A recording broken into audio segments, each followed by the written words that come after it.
Lysandra et la malédiction d'Ératil. Ératil, un royaume envoûtant enveloppé de mystères et de magie, était dominé par le palais d'Émeraude, une merveille d'architecture cristalline et de verdure luxuriante. Depuis des temps immémoriaux, la lignée royale d'Ératil avait régné sur ces terres, protégeant le royaume grâce à leur maîtrise exceptionnelle de la magie. Cependant, une sombre malédiction s'était abattue sur la famille royale il y a plusieurs générations, jetant une ombre sinistre sur leur règne. Chaque monarque succombait à une mort prématurée et souvent mystérieuse, semant la peur et le doute parmi les conseillers et le peuple. La reine Elara, une souveraine respectée pour sa sagesse et sa bienveillance, avait régné avec prudence malgré les pressions incessantes pour marier sa fille unique, Lysandra. Dès son plus jeune âge, Lysandra avait montré des talents extraordinaires pour la magie, surpassant même les plus grands sorciers de la cour. Ses pouvoirs semblaient avoir une connexion profonde avec les éléments magiques d'Ératil, suscitant l'espoir que peut-être elle serait celle qui briserait la malédiction. À mesure que Lysandra grandissait, les signes de la malédiction devenaient de plus en plus évidents. Des phénomènes inexplicables se produisaient de plus en plus fréquemment, des objets se déplaçaient d'eux-mêmes, des ombres étranges rôdaient dans les couloirs du palais, et des présages sombres hantaient les rêves des conseillers de la reine. La pression montait pour que Lysandra trouve une solution avant de monter sur le trône. Guidée par des visions énigmatiques et des indices disséminés dans les archives royales, Lysandra décida de se lancer dans un voyage à travers les terres magiques d'Ératil. Accompagnée de quelques fidèles compagnons, parmi lesquels se trouvait son ami d'enfance, le courageux chevalier Talion, et la sage guérisseuse Alara, elle entreprit un périple périlleux à travers des forêts enchantées, des montagnes escarpées où les esprits anciens gardaient leurs secrets, et des marais hantés par des créatures magiques. Dans les profondeurs des forêts, ils rencontrèrent les derniers druides d'Ératil, gardiens des connaissances anciennes et des rituels sacrés. Les druides leur parlèrent de la nature vivante du royaume, des esprits élémentaires qui s'y manifestaient et de l'équilibre fragile entre la magie et la vie ordinaire. Ils avertirent Lysandra que la malédiction était liée à un déséquilibre ancien, une faille dans le lien entre le royaume et ses protecteurs magiques. Au cours de leur voyage, Lysandra et ses compagnons rencontrèrent des alliés improbables et des ennemis redoutables. Ils sauvèrent un jeune dragon blessé, gagnant ainsi la loyauté des dragons gardiens des montagnes. Ces créatures majestueuses, qui avaient longtemps été considérées comme des gardiens et des protecteurs d'Ératil, s'engagèrent à soutenir Lysandra dans sa quête pour restaurer l'harmonie perdue du royaume. Lysandra conclut également une alliance avec une tribu de dryades protectrices des forêts, apprenant des rituels anciens et des secrets magiques qui renforçaient ses pouvoirs. Les dryades, gardiennes des anciens bosquets et des sanctuaires sacrés, offrirent leur soutien à Lysandra, convaincue que seule une reine capable de respecter et de protéger la nature pourrait rétablir l'équilibre magique d'Ératil. À travers les rencontres et les alliances qu'elle avait forgées, Lysandra commença à démêler les mystères entourant la malédiction qui pesait sur sa famille et sur son royaume.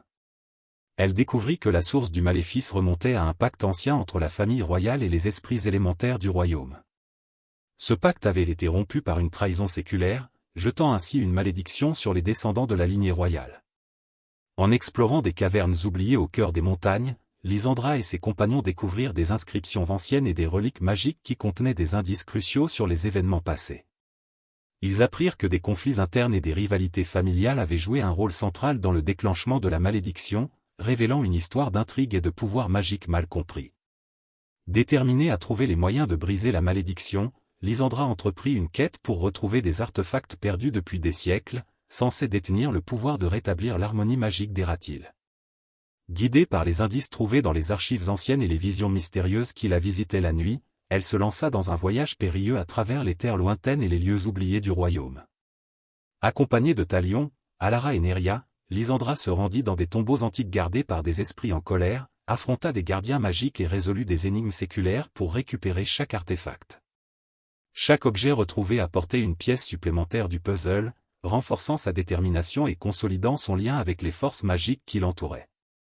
Pendant sa quête, Lysandra fut confrontée non seulement à des dangers extérieurs mais aussi à des défis intérieurs. Elle devait maîtriser sa propre magie de manière plus profonde, explorant les limites de ses pouvoirs et apprenant à se fier à son intuition et à sa sagesse intérieure. Elle affronta ses peurs les plus profondes et surmonta des obstacles magiques qui mettaient à l'épreuve sa résolution et sa détermination. Au cours de ces épreuves, elle découvrit également des aspects cachés de son propre passé familial, des secrets longtemps gardés qui avaient été enterrés sous les couches de mystère et de manipulation.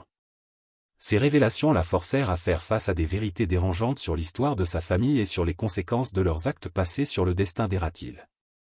À mesure que Lysandra avançait dans sa quête, elle se retrouva souvent au cœur de conflits entre différentes factions et peuples magiques d'Ératile.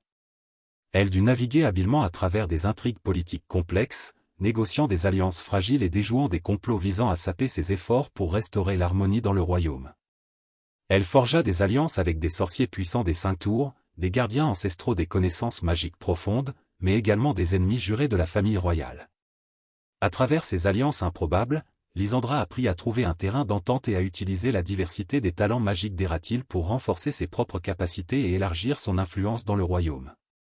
À mesure que Lysandra approchait de son couronnement, les tensions au sein du royaume atteignirent un point culminant. Les forces obscures qui avaient été en sommeil pendant des siècles se rassemblaient, déterminées à empêcher la fin de la malédiction qui les maintenait liés au monde des vivants. Des séismes magiques secouaient les fondations du palais d'Émeraude, tandis que des ombres malveillantes s'infiltrent dans les rêves des habitants d'Ératile. Les conseillers de la reine Elara, angoissés par les signes grandissants de l'instabilité magique, pressaient Lysandra de trouver une solution rapide et efficace. La jeune princesse se retrouva face à un dilemme difficile, risquer sa vie et son règne en poussant ses recherches encore plus loin, ou succomber aux pressions politiques et accepter un compromis qui ne pourrait qu'aggraver la situation. Dans une confrontation épique qui secoua le royaume jusqu'à ses fondations magiques, Lysandra et ses compagnons affrontèrent les forces obscures qui tentaient de la stopper. Des spectres des anciens rois et reines apparurent, cherchant à la corrompre et à la détourner de sa quête. Des éléments déchaînés se soulevèrent contre elle, invoqués par ceux qui craignaient la fin de la malédiction et la perte de leur pouvoir acquis grâce à cette malédiction. Utilisant toute sa puissance et sa sagesse acquise lors de son voyage, Lysandra fit appel aux alliances qu'elle avait forgées et à la magie ancestrale qu'elle avait redécouverte.